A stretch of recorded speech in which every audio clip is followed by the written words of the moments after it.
nyaadhu imaana dhaloota nyaadhu seenaan nagaafata nyaadhu imaana dhaloota nyaadhu seenaan nagaafata nyaadhu lafee abboota koo nyaadhu na abaaralme. Akkami jirtu baga nagaan gara maatii keenyaa chaanaalii dhuftanii adda uffata gujiitiin akkana babbareennee dhiyaannee jirra. Uffata godina gujiitiin babbareennee dhufnee jirra. Aadaa babbareedaa qabna. Addas gaafii seenaa qabannee isinii dhiyaannee jirra. Gaafiif deebii seenaa kanarratti isinillee waan baay'ee bartanii nu wajjin mana keessan taa'aatii wal gaafadhaa. Deebii keessan koomentii jalan nu kennaa. Yoo jaalattan firoottan keessaniif sheer godhaa, koomentii godhaa, laayik godhaa. Kallattimaan gara gaafiif deebii deebinaa nu hordofaa. Nyaadhu imaana dhaloota nyaadhu seenaan nagaafata nyaadhu imaana dhaloota nyaadhu seenaan nagaafata. Akkuma daawwattoota keenyaaf ibsaa turree gaafii seenaati kaadha si gaafadhu. Seenaa adda si gaafadhu si barsiisee jira. Kanaaf hin dagatte moo hin daganne isa jedhuu fi adda daawwattoota keenyaaf kasi gaafadhu ta'a. Seenaa rimmi nyaatu eenyuun ka jedhe? Seenaa rimmi nyaatu? Yaa. Okay. Na barsiisaa jirtaami? So baradhaa jira. Si barsiiseerallee hin dagatte moo hin daganne isa jedhuuf adda si madaaluuf. Okay, garuu istiin waan baradhaa jiruuf diqqoo na gargaarii achi deebisuuf tiraayii godha. Rakkoon qabu. Gaafii maal ture? Seenaa rimmi nyaatu eenyuun ka jedhe? Rimmi jechuun maal jechuudha? Explain naa godhu kan beeku. Rimma jechuun raammoo nama du'e nyaatu. Namni yoo du'e rimmatu nyaataa jedhama. Raammoo xixiqqaa akka xiinxanaa midhaan nyaatu yaadatta? Ka boqqolloo nyaatu. Akkuma sanii xiinxanaa akkasii galuuf jedhe malee inni xiinxanaan fakkaatu raammoo addaati. Biyyee keessa galaa biyyeellee akkana oltuunaa deema. Mukasni nyaataa rimma jedhama. Isa fakkeenyaaf misti afaan Amaariyaatiif jedhu. Misti jedhamu san. Yaa barumsa irratti hin beekte jedhee yaada. Okay. Artistii keessa moo siyaasa keessa? Nama akkamiiti yaa? Siyaasa keessas ni jira. Artistii keessa siifaa jedhu akkasii salphatu. Okay. Eebbisaa? Eebbisaa miti garuu akkamitti eebbisaa jettee? Eebbisaan tokkoffaa maqaan kiyyaa lammaffaan ammoo sababa maqaa kana anaaf baaftee waan beekuuf. Dhugaa keeti garuu eebbisaa miti seenaan isaanii wal fakkaata. Beekuu qabda waan ta'eef sitti hin barbaadu. Eebbisaan mirga dhala namaatiif osoo falmatu harka namaatitti du'e. Kanaaf seenaa isaanii dhuguma wal fakkaata garuu eebbisaa miti. Okay. Eebbisaan harka namaatitti du'e. So it's going to be Hacaaluu. Hacaaluu Hundeessaati.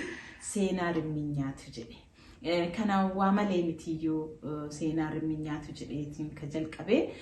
Seenota keenyaa babbareedaa seenaa Oromoo qabu. Qabeenya irraa qabee, duudhaa irraa qabee akka ijoolleen hin daganneef namni gurguddaan illee kan beekne akka beekuuf akka ati dagatteef hin daganneef si madaaluuf gaafii kana qabadhee dhufeera.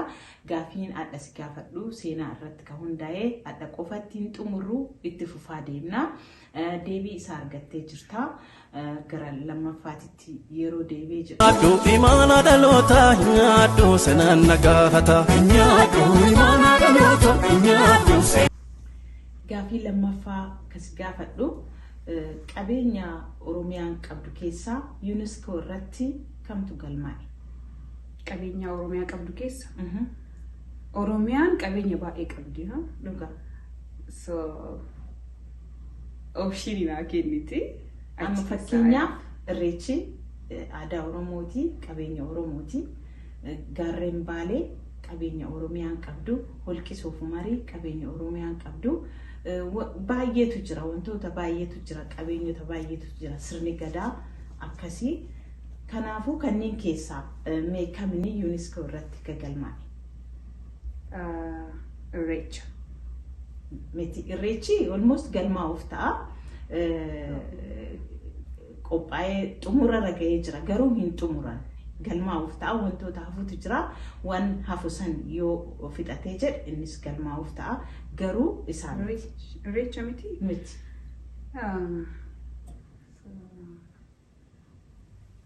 Sirna Abbaa Gadaa. Dhugaa sirni Abbaa Gadaa isatu waan hunda waan irraa eegamu hunda xumuree UNESCO irratti galmaa'e. Baay'ee beekamaadha Irreechaa fi Abbaa Gadaa. Dhugaa sirna Abbaa Gadaa jechuun bulmaanni sirna Abbaa Gadaa sirna dimookiraasii biyya keenya irra darbee biyyi alaa addunyaa ittiin bulaa jirtu. Fakkeenyaaf biyyi nu keessa jirru wal fakkaata sirna Gadaatiin jechuun waggaa 8 mootummoonni wal jijjiiraatiin biyya ofii bulchanii baay'ee sirni Gadaa sirna jaalatamuutiin muuxannoo ofii kana biyya alaatti sirna babal'ise jechuudha. Bara kam galmaa'e? I think kan na himtee turte. 6 meetira kaanis 6 meetira wal qabata waan ta'eef yoo dagattee jiraatte hin beeku. Bara kam galmaa'e? Dagatamuu waan hin qabneef. Bara 2006 no 16 Kuda jaji dhufture adannu akkamitti jaatama akka jedhee 16 bara 2016 deebistee jirta baay'ee cimtu gaafii baay'ee hin daganneeyyuu uumaan jettu sitti boonee jira dhugaa namni seenaa hin qabne namni aadaa hin qabne namni eenyummaa of hin beekne nama ta'uu qofaaf namni jiraatu hiikaa namummaa keessa hin jiru kanaafuu Nyaadhu imaana dhaloota nyaadhu sanaan nagaafata nyaadhu imaana dhaloota nyaadhu. Gaafii sadaffaatitti yoo darbinu sirni Gadaa kuni duudhaan sirna Gadaa ittiin bulmaanni aadoota adda addaa biyya kamitti tumame iddoo kamitti tumame sirni Oromoon kutaa 11 ittiin bulu kun jechuudha. Finfinnee miti dhugaa Finfinnee handhuura Oromiyaati.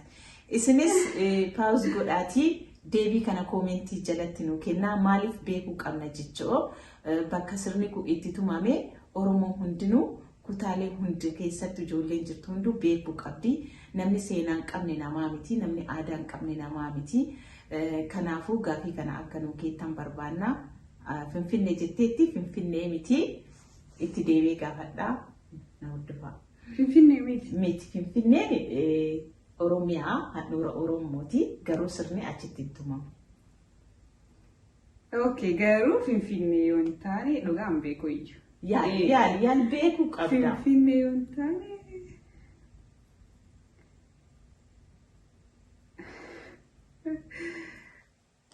Shaashamannii jedhu reebiyyatti dhalanne. Dhugaan beeku iyyuu. Gaafii kana itti mee ture gaafii kana isin hin deebisne isinis eegaatuma jira garuu ana sirraa isinii haa deebisu. Iddoon sirni Gadaa bulmaanni adda addaa Oromoon kutaa 11 ittiin bultu itti tumame Walaabuu jedhama. Ayyuu! Oh my God! Akkanaan fedhe dhugaa? Uumaa qabachuun dandeenye kana himteeyyuu ammarraa garuu dagachuu hin qabdu. Maaf kun seenaa achitti tumatame sirni Gadaa dimookiraasiin kabajni dubartoota akkamitti kabajnaa attamitti aangoo walii dabarsinaa attamitti ka haati adabamaa attamitti ka fuudhu eebbifamaa isa jedhu amma qabateeyyuu sirni hunduu walaabutti tumamee jechuudha. Walaaburraa faca'ee Oromiyaan kutaa 11 hundi ittiin bulti Oromoon tokko jechuudha. Gaafii amma an deebise kana isinoo argattanii yoo argattanii jirtan koomentii jalatti hin dubbisaa garuu dagachuu hin qabdanii beekuu qabdanii kun gaafii seenaatii ammas gaafii itti darbinee gaafannaa yaalaa binifatinaa baay'ee irraa barattanii hin yaadattanii jechuudha. Nyaadhu imaana dhaloota nyaadhu sanaan nagaafata nyaadhu imaana dhaloota nyaadhu. Gaafii arfaffaa yeroo deemnu dhiyoo kana maarcheetti guyyaa dubartootaa kabajnee turre. Yeroo meeqaffaaf akka addunyaatti kabajne? Kana sirriitti beeka. Dhibba tokkoof 11. Waaw. Yaa. Kutaan dubartiitu. Akka biyya keenya Itoophiyaatti yeroo meeqaffaaf kabajame? 46. Dubartii cimtuu. Baay'ee galatoomii yaadagachuun qabdu jechuudha malee guyyaa dubartootaaf waan ta'eef. Amma immoo gaaffii itti ammas yoo darbee jedhu eessa dhalatte ati? Shaashamanneetti. Jaalattaa Shaashamannee? Sirriitti jaaladha akkana gaafattaa. Shaashamanneen balbala seensaaf baha meeqa isaa qabdi? 5. Maqaa isaanii?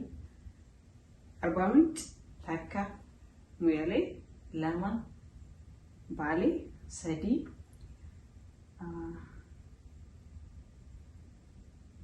Biittaa hin beekaa garuu maqaan jalaa badii 3 Maamiraami. isinis yaala ijoolleen Shaashmannee baay'eetu jira namni ijoollee Shaashmannee hin taanes karaa san keessa kan namni hin baane hin jiru gaaffii kana yaala koomenti jalanuukaa gaaffii baay'ee salphaa Shaashmannee jechuun aduun itti dhiitu hiyyeessi ka itti quufee bulu dureessis ka itti bashannanee jiraatu biyya hiyyeessaa biyya dhabaa itti argatu Shaashmanneen biyya hiyyeessaa jedhamti maaliif beela ittiin bulanii biyya quufaati halkanii guyyaa itti dalagatanii biyya jiraatanii biyya jaalatamtu karri is 5 karra 5 keessaa naa hin jedheetiin ni beetti garuu hin dagadhe jettee ani isinii ibsa karri tokko karra Moyaaleeti karri lammaffaa karra Arbaa Mincii sadaffaan karra Wondoo arfaffaan Baalee shanaffaan karra Finfinnee karaa kana hundaan konkolaataan halkanii guyyaa hin seenaa hin baha guyyaa qofaa miti Shaashmannee keessa dalagaan ka jiru halkanis itti dalagatanii maallaqa irraa argatanii biyya baay'ee bashannantuu biyya baay'ee jiraattuudha nama jiraachiftuudha hundi keessanuu achi deemaa invest godhaa itti jiraadhaa biyya shamarreen babbareedaniiti kanaafuu jecha qofaa miti isinis deemaa laalaa isiniin jechuu barbaanna gaafiif deebii addaa asumatti xumurraa gaafiin seenaa kanarratti dhaabatu gaafota babbaay'ee qabnaa itti qophaa'atii torbaan nu eegaa kaadhaa asumarran nu gahaa hin jaalattan jennee abdii qabnaa waan nu waliin turtaniif baay'ee galatoomaa isiniin jecha asumatti nagaatti torbaan gaarii. Nyaadhu imaana dhaloota nyaadhu seenaan nagaafata. Nyaadhu imaana dhaloota nyaadhu seenaan nagaafata. Nyaadhu lafee.